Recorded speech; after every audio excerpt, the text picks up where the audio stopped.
como, como habíamos anunciado, nos acompaña en este momento el, el licenciado Sebastián Bertuccelli, psicólogo comunitario, que nos va a presentar su presentación, la ha llamado Redes Comunitarias en tiempos de pandemia. Así que, bueno, el licenciado Sebastián Bertuccelli ha querido que lo presentemos en un principio solo como psicólogo. Después que conversamos un poco, pensamos en que el psicólogo comunitario contaba un poco más de su trayectoria y bueno, él no ha querido que nos extendiéramos mucho más sobre, su, sobre sus títulos, digamos, pero creo que es importante mencionar que Sebastián, el licenciado Bertuccelli, ha sido un colaborador hasta hace muy pocos días de la Secretaría de Salud Mental. Muchos de ustedes en las distintas instituciones lo han convocado para trabajar en distintos momentos y también la OPS lo ha convocado en su momento como asesor, así que bueno, el licenciado Bertuccelli ha trabajado, digamos, en muchos lugares y su experiencia es muy grande, en Río Tercero, en el sur de la ciudad de Córdoba, ahora está trabajando en Santa Fe. Bueno, sería muy largo de mencionar toda su trayectoria, pero Sebastián ha querido que lo presentemos solo como psicólogo. Bueno, adelante Sebastián, te damos la palabra. Gracias por acompañarnos. Un gusto de estar con ustedes. Bueno, la palabra que me identifica en realidad sería psicoterapeuta. Esa es la palabra. Un psicoterapeuta utiliza la psicología para cambios. Toma la ciencia psicológica, las ciencias en general de la salud, y las toma para, bueno, en el medio de la realización, en el medio de la participación de cambios, ¿no? Entonces lo que hacemos permanentemente es ponerle nombre a nuestras maniobras. Vamos poniendo nombre a las maniobras a medida que resolvemos situaciones que son comunitarias. Comunitaria significa que la gente ha priorizado temáticas en determinadas poblaciones. En general trabajo en Latinoamérica, no he trabajado en otras poblaciones que no sean latinoamericanas, es por elección. Y bueno, y me han comisionado para estos trabajos distintas organizaciones sociales, desde OPS-OMS hasta gobiernos locales, regionales, muchas intendencias, etc. Pero siempre que te llaman para resolver algo, no te llaman para dar una conferencia y una clase. O sea, a mí me han llamado siempre para cambiar algo. Con los vecinos trabajando en áreas, me llamaron para cambiar algo. Apenas me siento en un lugar, me ubico en un lugar, apenas camino un barrio, me dicen, hay que cambiar esto. Por eso es que me ubico como psicoterapeuta. Toda mi acción se va a ver envuelta en esta preocupación. Entonces, voy a dar, como tengo 45 minutos, me dio Guillermo, entonces, bueno, voy a dar lo que se puede, voy a dar, lo único que me ha salvado en la vida son los relatos. Relatar cuestiones realizadas, hechas, ¿no? Son relatos que dan cuenta de participación de situaciones en general dramáticas y transformar esas situaciones dramáticas en oportunidades reales, en cambios, y el salir más fortalecidos que antes del problema convocante. Entonces voy a dar un ejemplo. Yo no sé cuál de los cientos de ejemplos que puedo dar. Voy a dar uno. ¿Por qué? Porque pretende responder a una pregunta. ¿Cómo arribar a redes comunitarias? ¿Cómo? Siempre cómo, ¿eh? Un terapeuta habla de cómo. no lo que otros tienen que hacer, sino cómo hizo lo que hizo y qué inferencias teóricas y metodológicas obtuvo a partir de esos cambios. Es exactamente al revés. Vamos desde la obra, la realización de la obra, a la teoría. Y la teoría es ver primero el problema a resolver, verlo detenidamente y tratar de acoplar a ese problema a resolver redes comunitarias que existen gracias todavía en Latinoamérica, en los pueblos donde vayamos. Siempre vamos a encontrar este apoyo comunitario que todavía en América Latina existe. Voy a dar un ejemplo para ser gráfico. ¿Cómo arribar a redes comunitarias?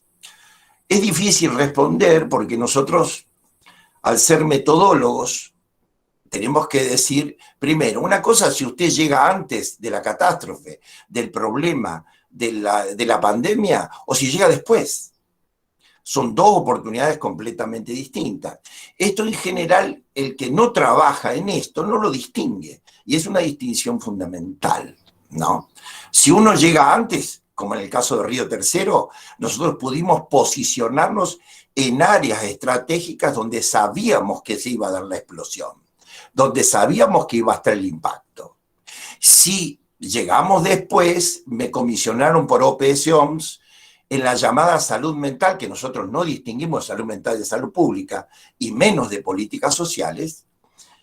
Me dijeron que llegué después de la catástrofe de Icuá Bolaños y tuve que organizar servicios a posteriori del impacto. Entonces, no tiene nada que ver una cosa con otra. Si nosotros tenemos una llegada anterior, estratégicamente tenemos oportunidades que no vamos a tener si llegamos en medio del desastre, en el medio de las consecuencias de la explosión, del problema, de la pandemia, etc. Entonces, les voy a dar un ejemplo. En este caso, un ejemplo que llegué después. En una oportunidad en OPS Colombia, en Bogotá, me dice el representante, ¿por qué no te vas a ver qué pasó después de la catástrofe de Armero? Porque hay bueno, ustedes saben muy bien que un volcán explotó. Pueden ver también el ejemplo del volcán en la población del volcán en Jujuy, que está en las redes, bueno, está en la página mía, pueden ver también. Eso es una llegada a posteriori, ¿no? Entonces me dice, ¿por qué no te vas? Bueno, digo, tratándose de volcán, y acá empieza la epistemología. Si es un volcán, ¿qué necesito? Un vulcanólogo. Si trabajo en dengue, como he trabajado en Costa Rica y todo, ¿qué necesito? Entomólogos, epidemiólogos, los convoco. El sistema académico empieza al revés. Empieza, forma el equipo y después busca el problema. Cuando nosotros no, primero el problema. Y hay que acoplar enzimáticamente con el problema a resolver. Nosotros y la gente del lugar, ¿no? Esto marca dos destinos que no tienen nada que ver uno con otro desde el punto de vista de teoría del conocimiento. Como metodólogo no tiene nada que ver. Y ahora voy a tratar de mostrar en este ejemplo.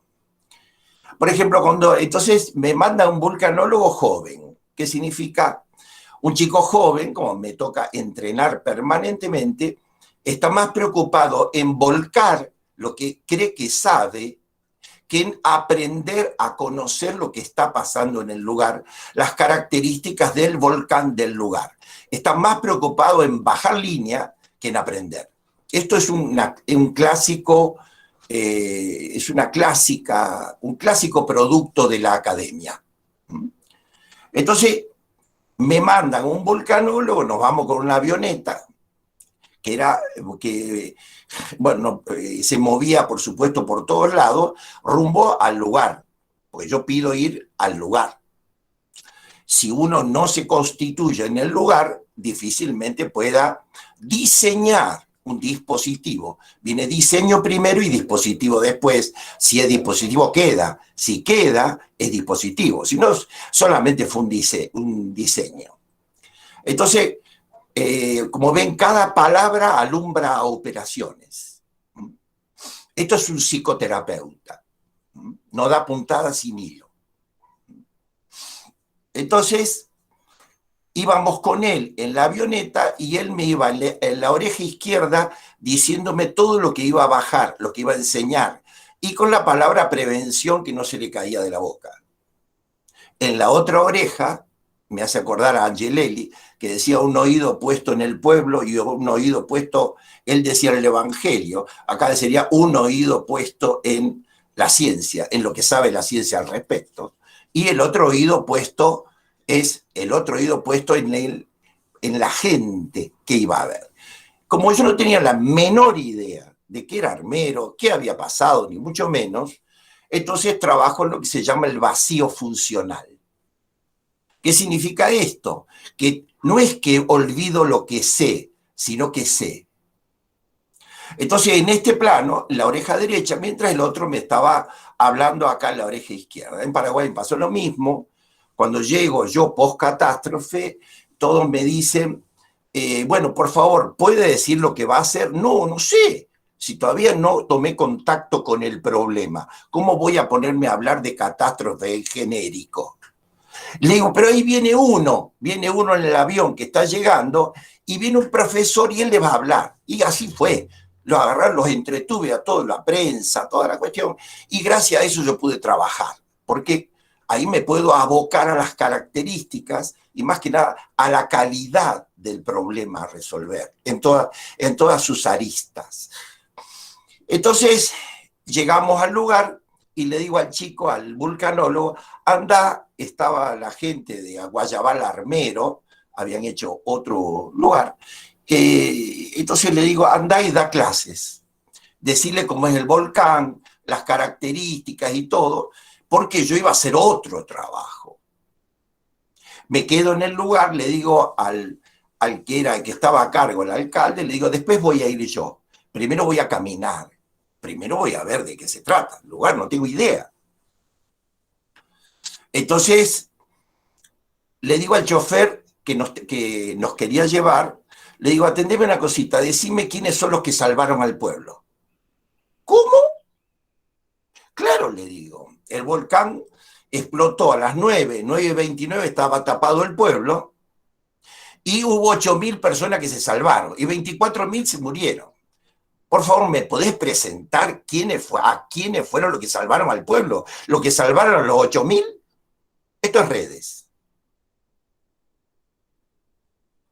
Entonces se quedó y me dice, no sé si va a ser posible, me dice. Bueno, yo espero aquí. Acá viene la cuestión del consultor que tiene que pedir permiso. Si el que marca la diferencia tiene que explicar, tiene que pedir permiso para ingresar en un domicilio cultural. No puedes llegar y dar clases, aunque hoy ocurre permanentemente esto. Hoy vemos dando clases de prevención de adicciones en lugares con adicción. Esto lo estamos viendo hoy, toda la cuestión.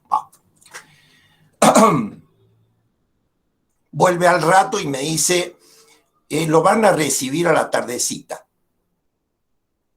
Bueno, a todo esto el vulcanólogo estaba dando clase, estaba chocho, estaba como chico con juguete nuevo, porque estaba dando la clase, estaba dando todo, la gente, pero todo el mundo atento, porque es realmente interesante el tema de los volcanes, etc.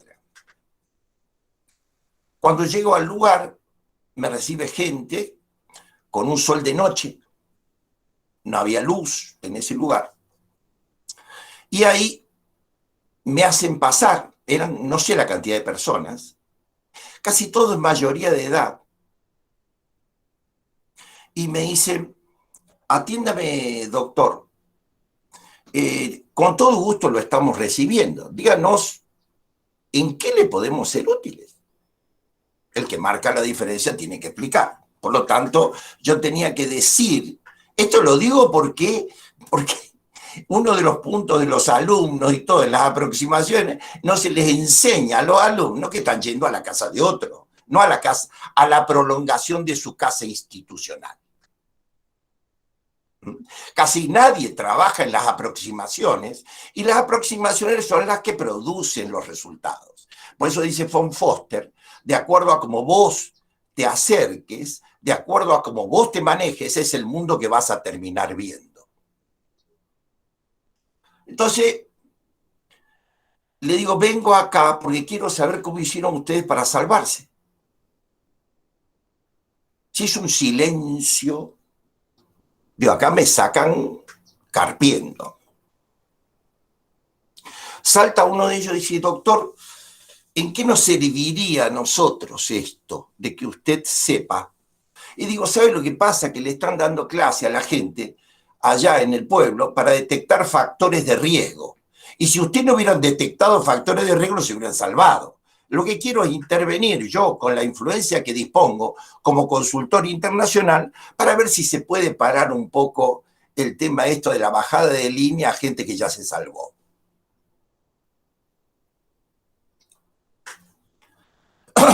Entonces, salta uno y dice, fue muy difícil para nosotros. ¿Por qué? Le digo. Porque esa noche no nos creía nadie a nosotros. La ciencia dijo que no iba a haber problema, que la gente se quede en la casa. Los curas decían que la gente no hay problema, creyendo los curas en la ciencia, que la gente se quede en la casa. Nosotros corrimos desesperadamente, porque yo tengo una hija muerta, una hija que se quedó muerta ahí, salvé lo que pude, un sobrino mintiendo, diciéndole que lo quería llevar un rato conmigo, etc. Imagínense ustedes un escenario dramático donde esta gente quería salvar a todos sus afectos, ¿no? En el medio de la noche, porque era 9:29, y entonces fue un lugar muy emocional, muy fuerte. Y me dice, y hemos podido subir al cerro y salvarnos. Y salvamos lo que pudimos, pero hemos perdido todos, casi todos hemos perdido. Lo mismo pasó con Icuá Bolaños, que en el corte transversal de la catástrofe de Icuá Bolaños, bueno, hubo mutilaciones familiares de todo tipo y tuvimos que trabajar todo, por supuesto, con enfoques familiares. No vas a trabajar uno por uno. Bueno.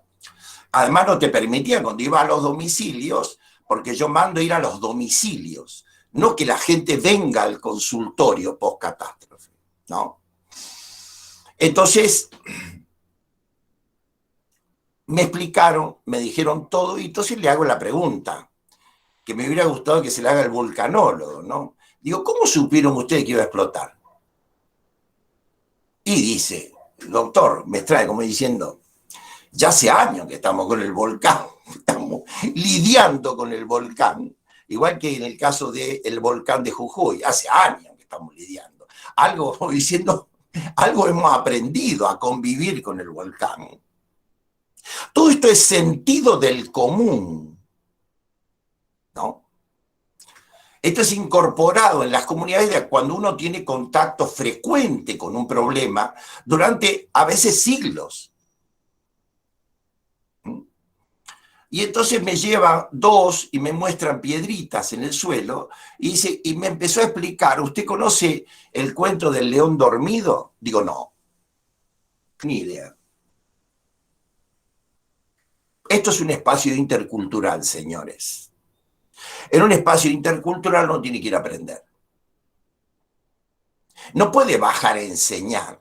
Acá la ciencia es una cultura dentro de otras culturas. No es la cultura a bajar. Pero ¿qué pasa? Los pueblos que ya incorporaron los conocimientos disponen de prácticas. Y nuestro profesional es incapaz de ver teoría en las prácticas. Él cree que la simbología está en la teoría, está en lo que se dice, en el discurso. Él no entiende lo que es ver la práctica actual vigente que le permite a la gente salvar vidas. Él no ve ahí una cosmovisión, no ve ahí una teoría para nosotros, sino que ignora, pasa por arriba y baja línea en una charla preventiva. ¿No? A todo esto, mientras yo estoy en esta reunión, estaban el mercado común europeo con gente profesionales enseñándole a los niños a detectar factores de riesgo. Escuchen esto. Si no hubieran detectado factores de riesgo, los adultos que estaban con ellos no estarían ahí sentados en la escuelita escuchándolos.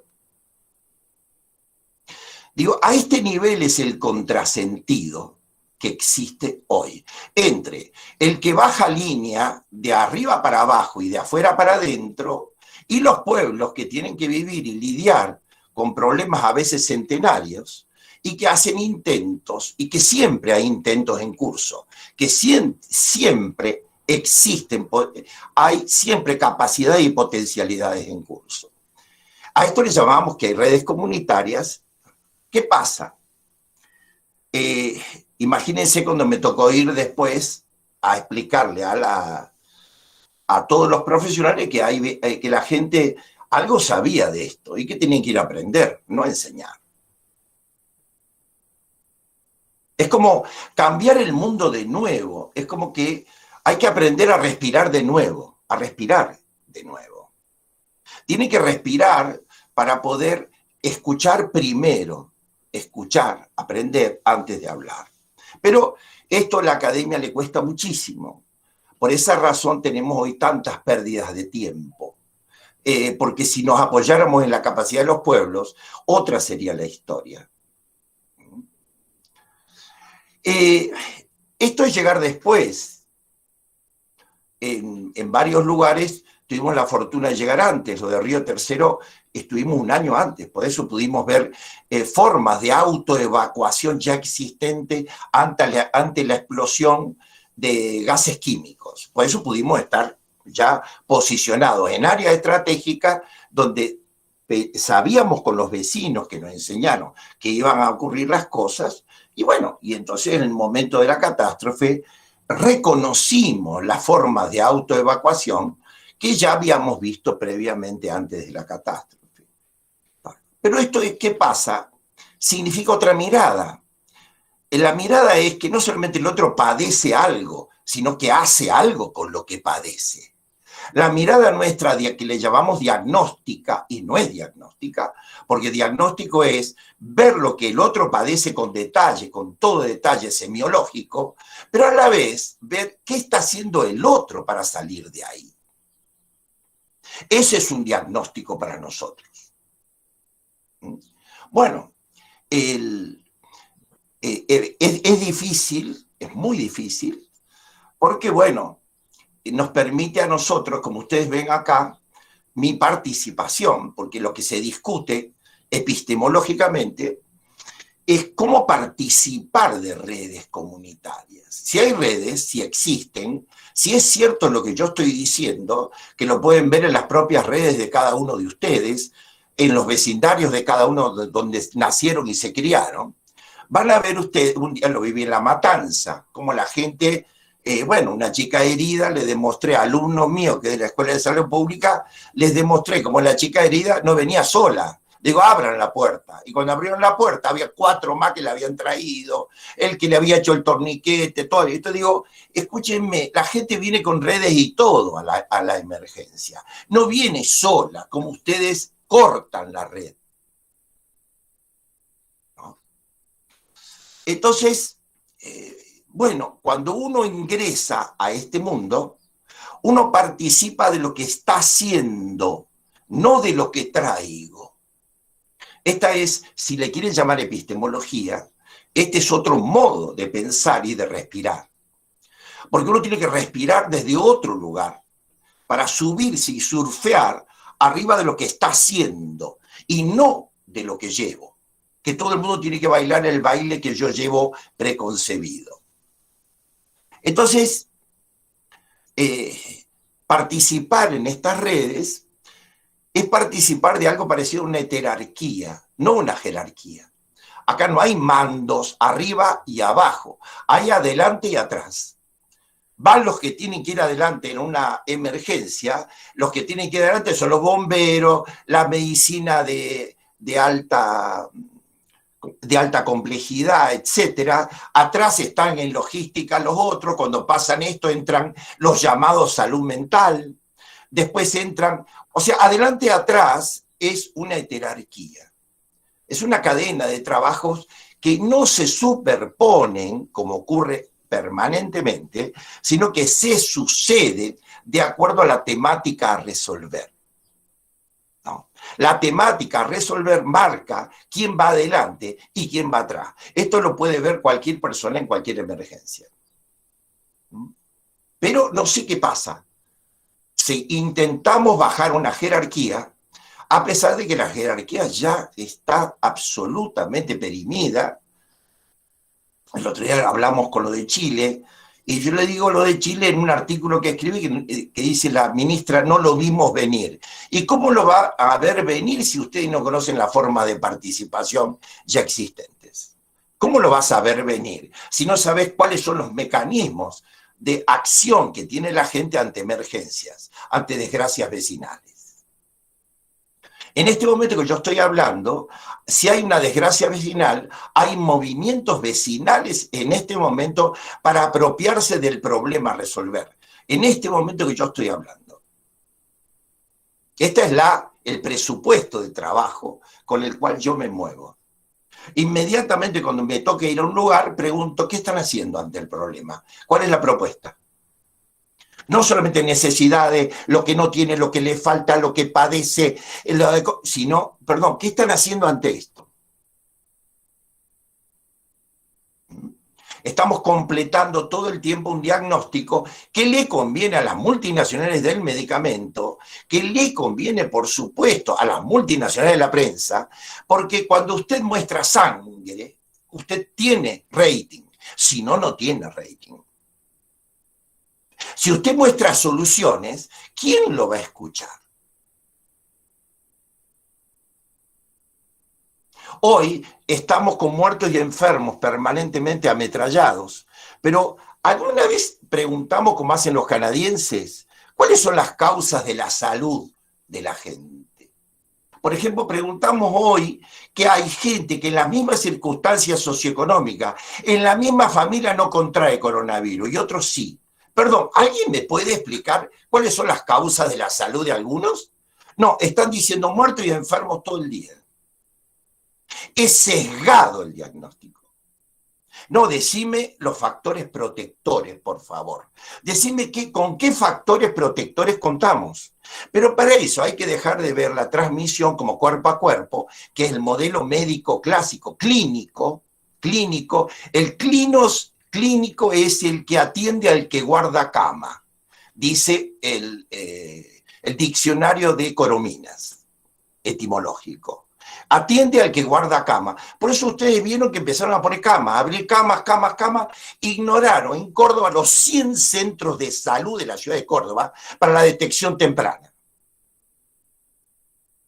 Se lo comieron y están esperando que les llegue y se les llene la cama, porque sin cama, sin clinos. ¿Por qué no decir que nosotros podemos ir a las comunidades, empezando por las comunidades donde más tenemos coronavirus? Estoy hablándole, como verán, en un lenguaje integrado. Nosotros nos organizamos de acuerdo al modo de transmisión del problema. Ustedes verán que acá salud mental, salud pública, está todo integrado en mi lenguaje. Verán que no existe la separación, esta que da de comer a un montón de gente, pero que no tiene nada que ver con lo que ocurre en la práctica y en la realidad, en la dinámica comunitaria. Entonces, ¿qué pasa? ¿Por qué no sabemos las causas de la salud? ¿Por qué hay gente que no contrae en las mismas circunstancias? ¿Cuáles son los factores protectores? ¿De qué nos serviría saber, como en este caso de Armero, que había factores protectores, había conocimientos anteriores al problema? Y en coronavirus estamos ante una situación en que es un shock inesperado. No como en Río Tercero, que era un shock esperado, que organiza las comunidades, como pudimos ver dije antes, de otra manera porque era un shock esperado. Acá hay un shock inesperado. Hay una fase de miedo que no hay que estimular desde las instituciones, porque si no es meter miedo al miedo. El miedo es bueno como primera instancia hasta que tomamos contacto y conocimiento con el problema. Luego de ahí, como el hombre de las cavernas, y empieza a ver y a conocer todo lo que pasa alrededor, el conocimiento le gana al miedo. Esto es un proceso, si lo dejaran ocurrir, pero no, le meten miedo al miedo. El modelo médico es meter miedo al miedo. Y el modelo médico lo hemos copiado en todas las profesiones. Ahora también tenemos el modelo abogadil, ¿no es cierto? El miedo desde la ley, desde la sanción. Así que tenemos miedo para ser dulces. Pero esto, ¿qué tiene que ver con salir a abordar el problema en términos satisfactorios y, buscar la salida? Yo le decía, el rastreador, aprendiendo en la pampa de los rastreadores y los cazadores, el rastreador sigue al animal y le va mirando las huellas y cuenta muertos y enfermos que va dejando. Ese es el rastreador. El cazador nunca va a hacer semejante estupidez. El cazador lo espera donde sabe que el animal va a ir. ¿Por qué razón nosotros seguimos insistiendo en algo que, hay negocios detrás? O sea, esto no es casual, esto no es, sino, la promoción de la salud, como nosotros no hablamos de prevención, por favor, no hablamos de evitar qué, sino que hablamos en promover tal cosa, promoción de la salud en adicciones, promoción de la salud en primer nivel, en segundo nivel, en tercer nivel. Estoy diciendo todo rápido, lo que nos costó años sistematizar, años. Ahora, ¿qué pasa? ¿Por qué razón nosotros no sabemos promover la salud? Y porque no detectamos los factores protectores. Estamos todo el día con los factores de riesgo, enumerando factores de riesgo y metiendo muertos y enfermos, contando muertos y enfermos todo el día. Esto es un tema ideológico, este es un tema técnico, bien claro. Por esa razón, por ejemplo, los cortaderos de ladrillo en Córdoba, tomamos todos los factores protectores con la gente del lugar. Hicimos instrumentos de detección de riesgo con la gente. Los indicadores los tomamos del lugar, porque había en diarrea infantil, no sé la cantidad de indicadores que hay. Hay cientos de indicadores, pero a nivel local no hay cientos. Hay indicadores que son más presentes que otros. Eso se construye en el lugar, ¿no es cierto? Y se va construyendo en el lugar. Ahora, esto es laburar. Hay que ponerse a trabajar. Dar clase, bajar, dar clase, irse, es cómodo. Ahora, tiene que ver algo con la solución del problema, el abordaje, con la disolución del problema. Tiene que ver esto con salir más fortalecidos que antes de una catástrofe, de una pandemia, salir más fortalecidos. ¿Qué están haciendo con el lenguaje comunitario? Hablan de transmisión comunitaria del virus. Escuchen esto, a la palabra comunidad la están tergiversando, porque no dicen transmisión poblacional. ¿Por qué dicen caso sospechoso en vez de decir caso probable? ¿Por qué meten palabras del Código Penal en la situación? ¿Por qué? ¿Para qué lo hacen? Perdón, no por qué. ¿Para qué? ¿Con qué objetivo? Esto nadie lo hizo a propósito, porque es ideológico. Nadie lo hizo adrede. Esto salió así. ¿Por qué razón voy a denunciar a una familia que al lado está haciendo un cumpleaños para la madre y toda la cuestión? ¿Por qué denunciar, que es del Código Penal, es mandar en cana a alguien del vecindario? Y cuando después pase la pandemia, mañana lo voy a tener que ver a ese vecino. ¿Para qué hacemos todo esto?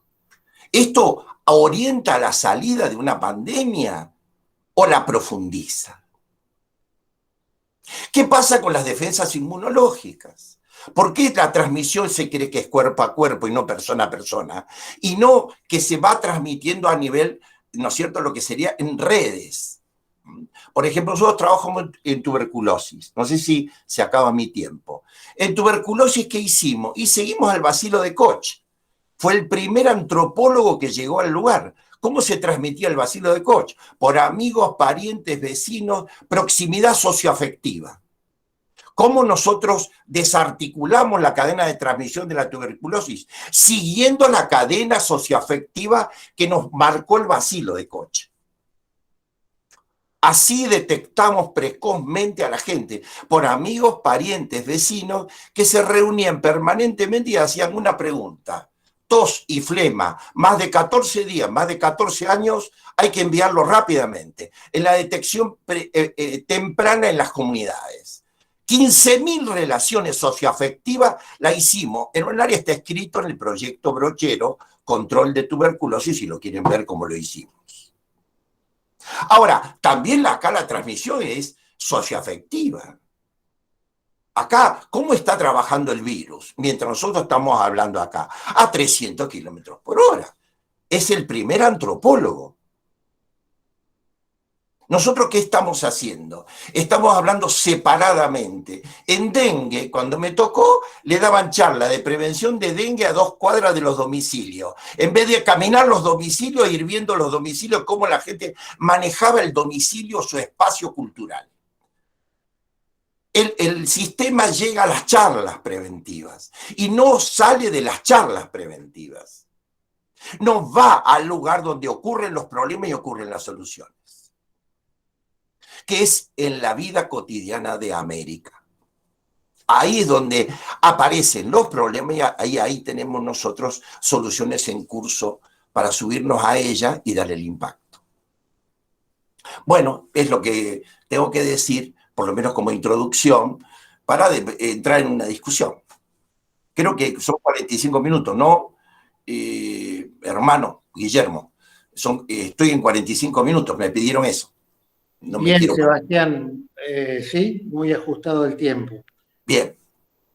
Bueno,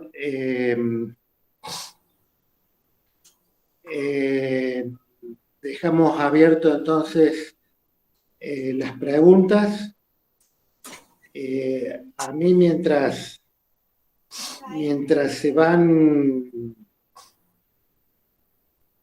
vamos viendo las preguntas, yo, Sebastián, querría,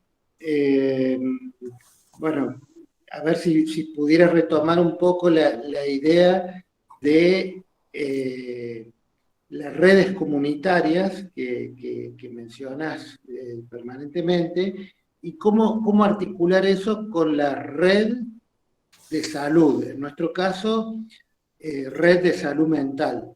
¿Cómo pensás, digamos, cuál sería la articulación más efectiva de articular las redes comunitarias con la red de salud mental? ¿Vos te acordás, Guillermo, por el caso Belleville, gente de 20 años internada, ¿no es cierto? Cómo nosotros apoyados en las redes, nosotros pudimos hacer más de 90 reintegros a vida cotidiana, pero jamás desmanicomialización, que no es un proyecto desmanicomializar. No es un proyecto. Nosotros decimos reintegro a vida cotidiana. Entonces, ahí, por ejemplo, cuando me tocó ir a Belleville, me acuerdo que estaba el ministro Simón, y me dice el ministro, ¿qué diferencia hay usted con esto de las redes y toda la historia? Porque hay que contestar en términos prácticos, ¿no? ¿Qué diferencia hay entre esto y lo que se está haciendo con esto de desmanicomializar y todo? Y que nosotros no mandamos a una persona que no tiene nada que perder como profesional sola y con el paciente lleno de medicamentos en la mano lo mandamos directo a la casa y no la vemos más. No hacemos más seguimiento, que es la clave de todo. La palabra es coordinación y seguimiento, me dijeron los wichí. Los wichí me dijeron, a ustedes le faltan 2 palabras, que ustedes ni las conocen. Coordinación y seguimiento en el tiempo, ¿no? Entonces, ¿qué pasa? ¿Qué hicimos ahí? Le digo a Simón, y bueno, yo para el modelo que trabajo, redes comunitarias, en este caso sería de personas internadas con 20 años de internación y todo, yo necesito autos, y necesito teléfonos y autos. Y me dice, sos caro vos. Y sí, hoy soy caro, pero mañana soy barato, después sacamos 90. Ahora, el que desmanicomializa garantiza en la mayoría de los casos la reincidencia, porque no hacen seguimiento. Esto no es una cuestión voluntarista. Esto significa teoría. No hay cosa más práctica que una buena teoría para nosotros. Una cosa es un discurso, otra cosa es una teoría. Yo, cada cuestión que voy realizando es una operación. Entonces yo pido autos, pido equipos para ir a territorio y entrenamiento para ver redes comunitarias. Si vos no estás entrenado en ver redes comunitarias, como estamos haciendo en Santa Fe ahora con los niños, han tenido mejor idea basado en esto de la... Bueno, otro de los temas que tengo que ver, por eso dije abogadil recién, porque hay otra cuestión, no solamente tenemos una sociedad medicalizada, sino también judicializada, ¿no?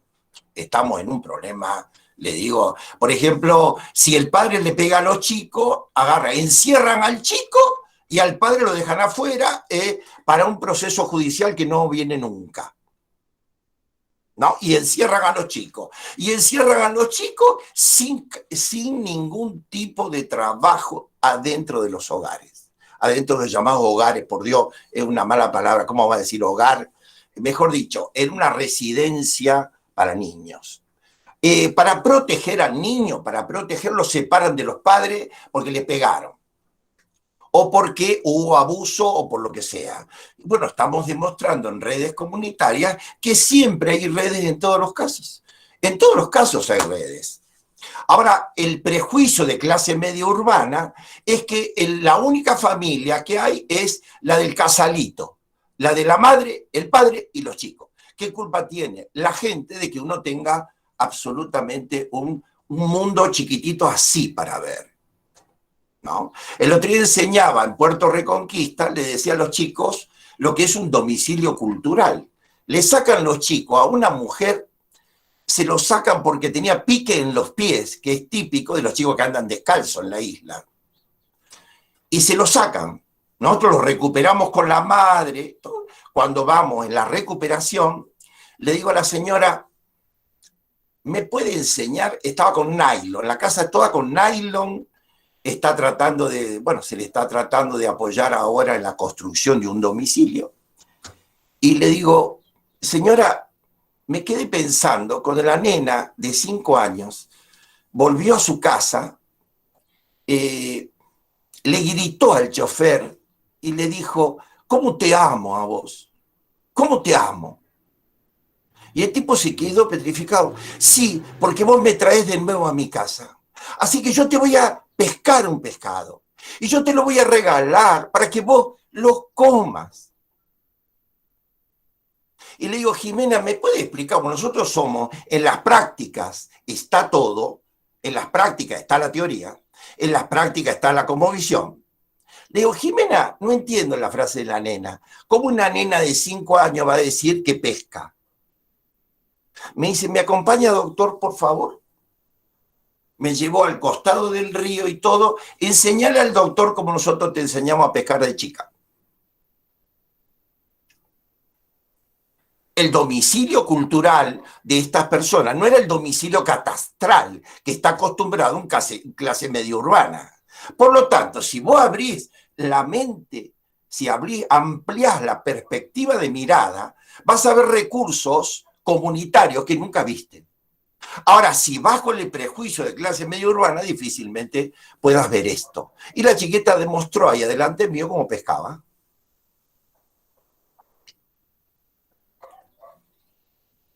Todos descalzos, por supuesto, la mayoría de los niños. Y le sacaron los chicos legalmente porque tenían pique en los pies porque estaban descalzos por la calle. Ustedes fíjense cómo crea destinos el prejuicio, cómo crea destinos la ignorancia profesional, cuando un profesional no es de América Latina, sino que es alguien que está de visita, con un pie adentro de América y el otro pie afuera en el avión. Entonces les demostré que el domicilio no es solamente catastral, es cultural. A los alumnos les decía, ¿cómo te sentís segura vos? Cuando bajo del ómnibus, me decía la alumna. ¿Cómo? No te entiendo. Yo haciéndome el salame, no te entiendo. Y sí, mi casa queda a 3 cuadras, pero yo estoy segura. Me conoce este, me conoce el otro. Cuando voy caminando, voy saludando. ¿Cuál es el domicilio de ella? ¿El catastral solamente? Señores, lamento decir que estamos en América Latina. Y García Márquez decía, esta es la fuerza de nuestro retraso.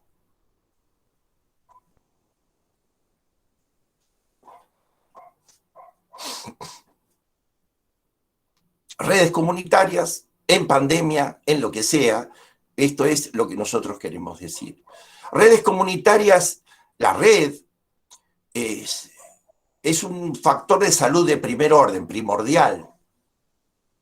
Por eso dicen ya, los complicados dicen, es el vacío genérico y generante de todo efecto puntual.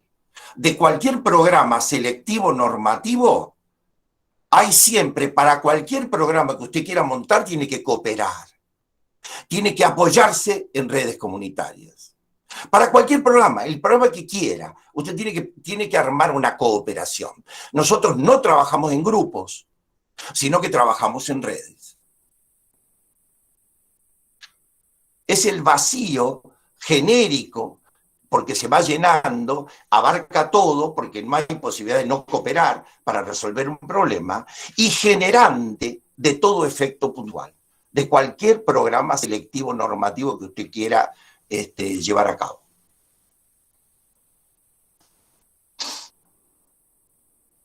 Esta es la teoría.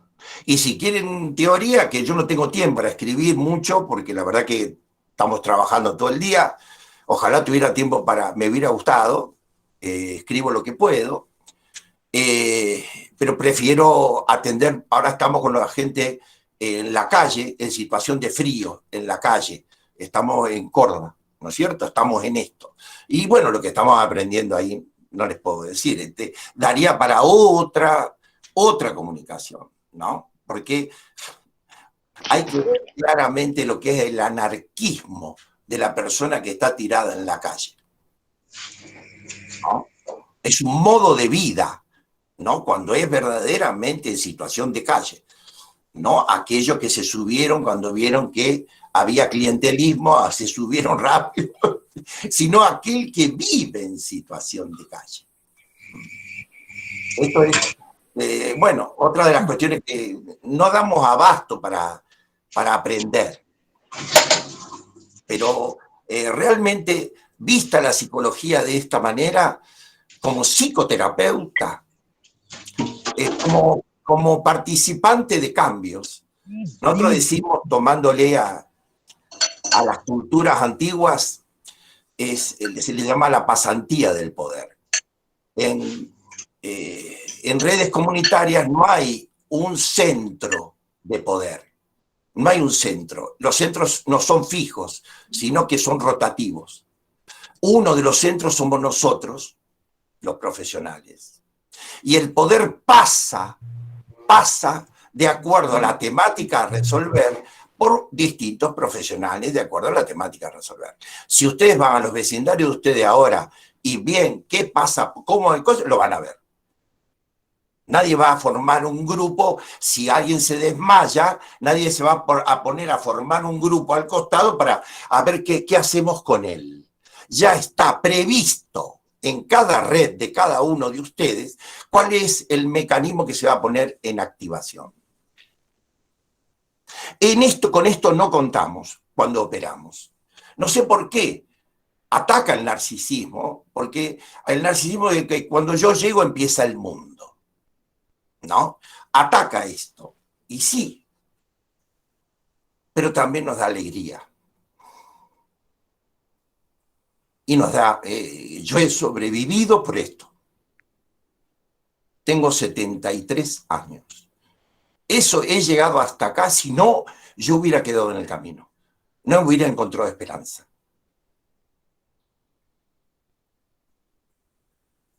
Bueno, Estela, ¿tenés algunas preguntas ahí para leer?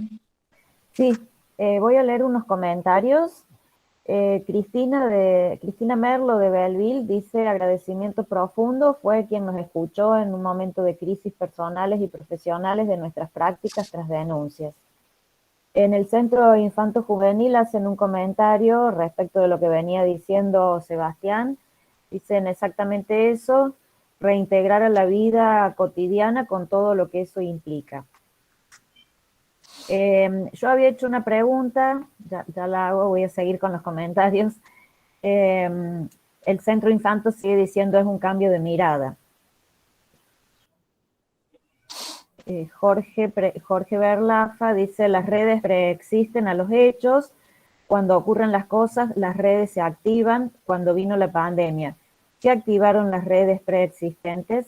Es una pregunta para Sebastián. Bien. Bien. ¿Te respondo, Guillermo? No sé. Sí, Sebastián. ¿Sí? Después seguimos con las preguntas. Tengo más interés en ver todo lo que dice la gente. Bueno. ¿Querés que siga? Perdón, sí. ¿sigo con las preguntas y respondes todos juntos? Sí, bueno. Sí. O no, o quiero escuchar. Bueno. Pierina Vidano dice: el efecto más negativo del ASPO es justamente que paralizó las redes de contacto. El reemplazo de la virtualidad no fue suficiente, en mi opinión. Cristina Merlo: sostener los pacientes en su domicilio con equipos de comunidad, dar continuidad a los tratamientos, las problemáticas individuales, los tratamientos e interdisciplinarios, nos ha disminuido las internaciones claramente.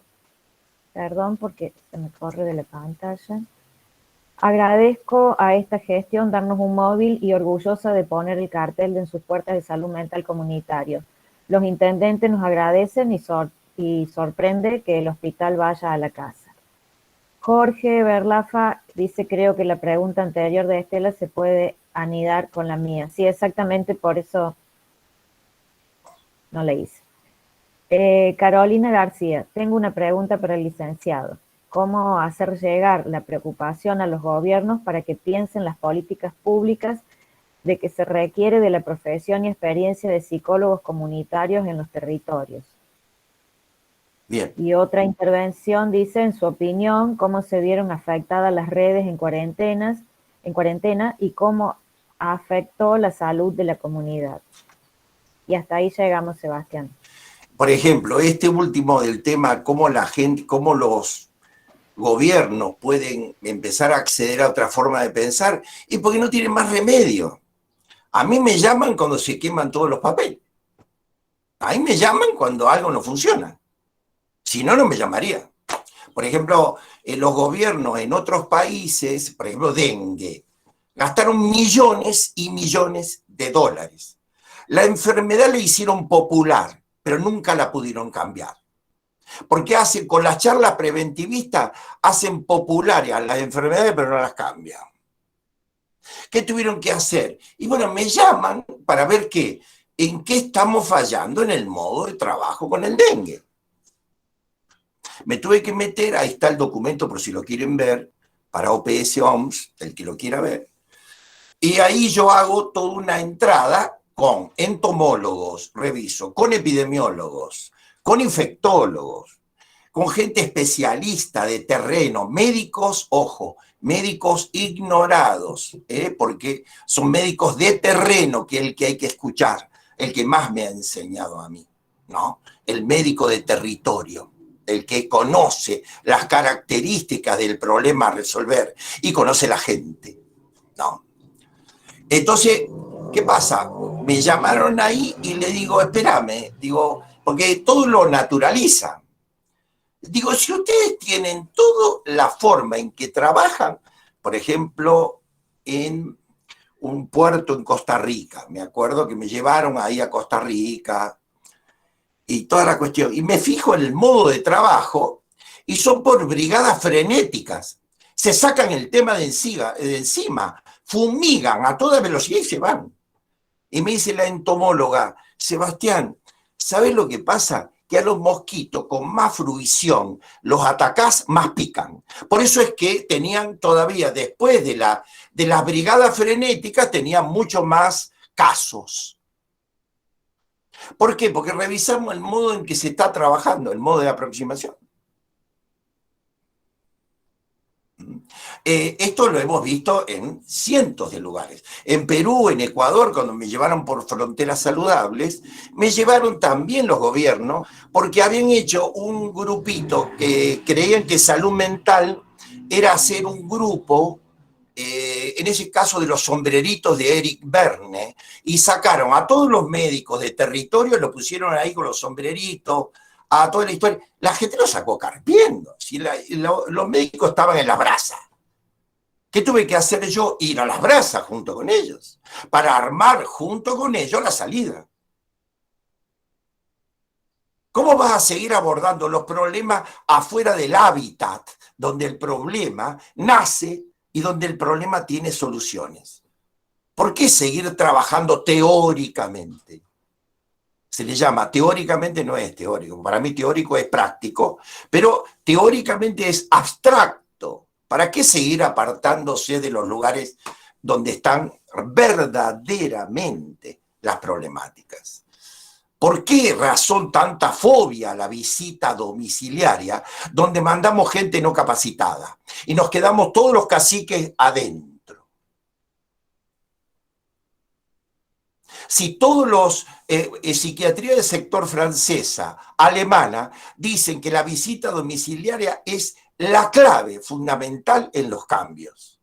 Dice la psiquiatría de sector alemana, la visita domiciliaria es al psiquiatra de sector lo que le estetoscopia a un médico. ¿Por qué razón no van a los domicilios? Usted va a un domicilio y tiene un diagnóstico en muy poco tiempo. Desde la distribución de los espacios, el modo del hábitat donde vive la gente. ¿Por qué razón siguen encerrados? En Paraguay, por ejemplo, lo saqué a todos los psiquiatras, 65 psiquiatras, los puse bien cerca de la gente con el mapeo de los afectados. Y tuvimos resultados completamente distintos, a los 6 meses. Pero ¿por qué razón seguimos encerrados en lugares de confort? Cuando el problema y su solución está en otro lado. En Palmira, Mendoza también, que había pauperización de las clases medias. Mandan a un agente de salud a un domicilio. Le digo, no puede ir él por hepatitis A. No debe ir él, porque no tiene capacidad para ver. Vamos con el médico y el médico ve los factores de riesgo en el acto, en el domicilio. Nosotros ponemos todo lo mejor que tenemos en terreno. No podés seguir enviando gente que no está capacitada a territorios. Si vos querés fracasar, hay que seguir haciendo eso.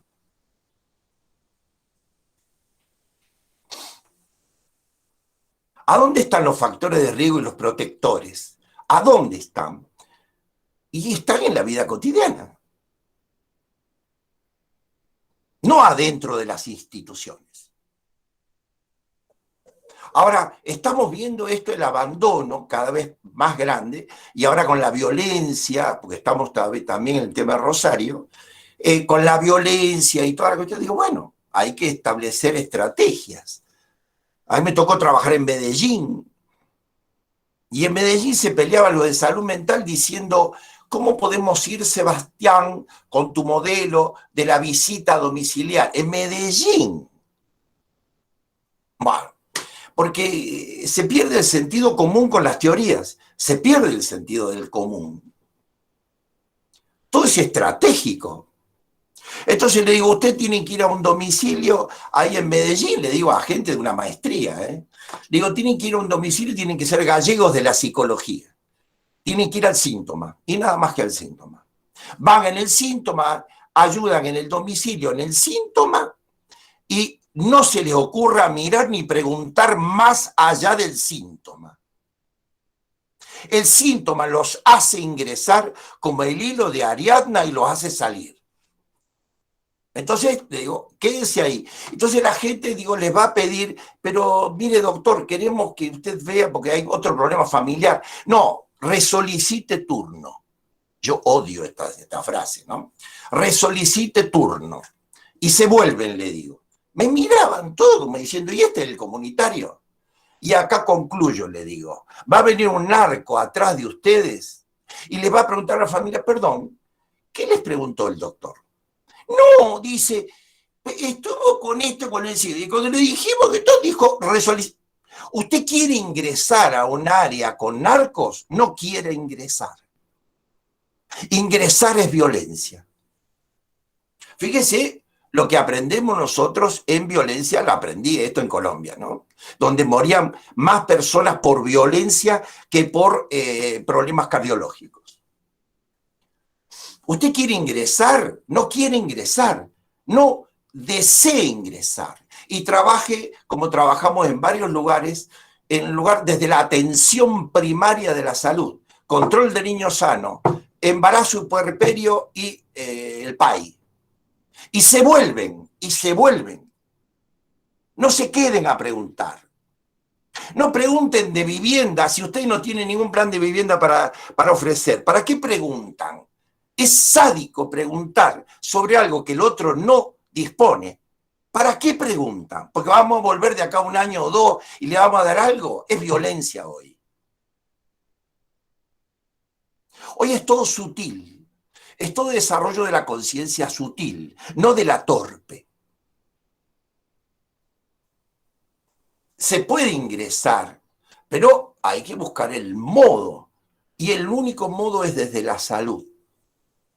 No se puede ingresar desde el control de las enfermedades. Usted imagínese en un área con adicciones, querer ingresar desde un programa de prevención de adicciones. Si usted quiere suicidarse, háganlo. Pero se hace. Se pierde el sentido común. Se pierde la estrategia. Es gente que no trabaja, no está laburando. Entonces, como no está trabajando, te pueden mandar a hacer cualquier cosa. Total, no van. Hoy el profesor es animemos, no, pero vayan ustedes. Como decía Jaureche. El que pone el cuerpo es alguien que no tiene ningún tipo de entrenamiento. Cuando usted tiene que mandar a territorio los mejor entrenados. Bueno, hacemos una última ronda de preguntas porque ya estamos llegando al tiempo límite. Bien. ¿Tenés algunas preguntas más para leer?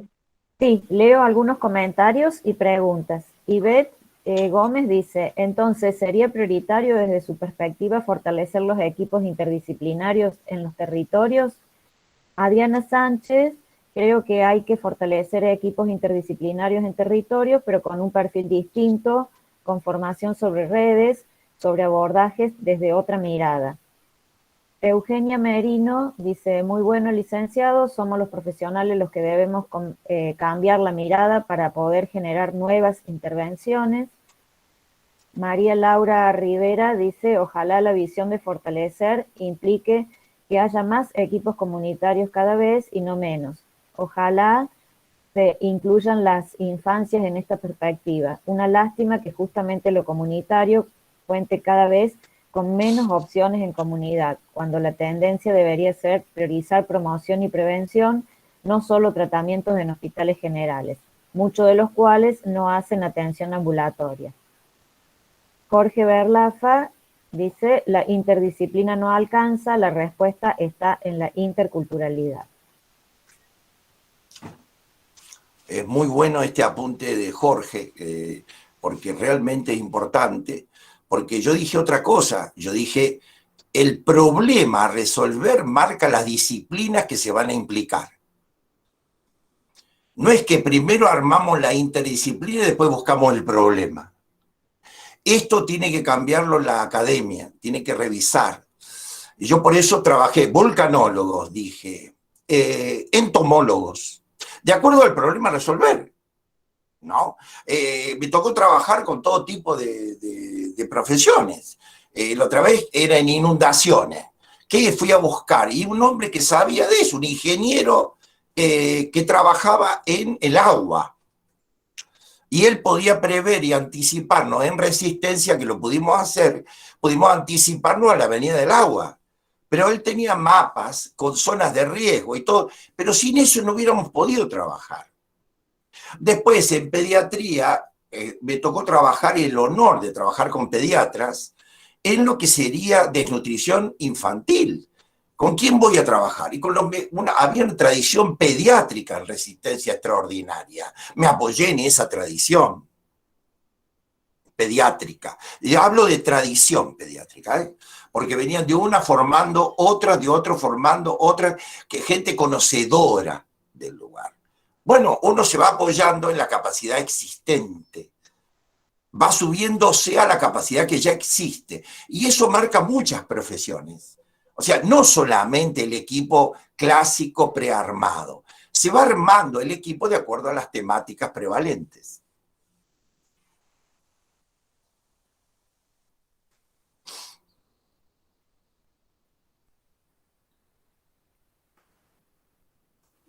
Y ni hablar a la gente, ¿qué disciplina le ponemos a la gente?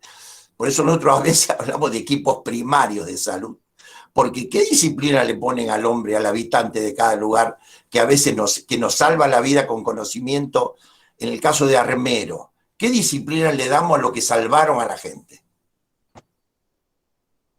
Por eso me río, digo, esto de la interdisciplina todavía queda en una caja, queda en un lugar muy cerrado, todavía no abierto, ¿no?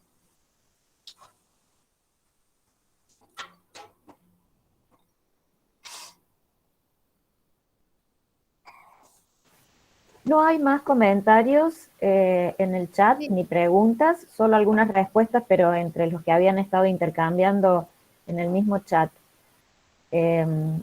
Bueno, entonces le paso la palabra a Guillermo para que haga el cierre.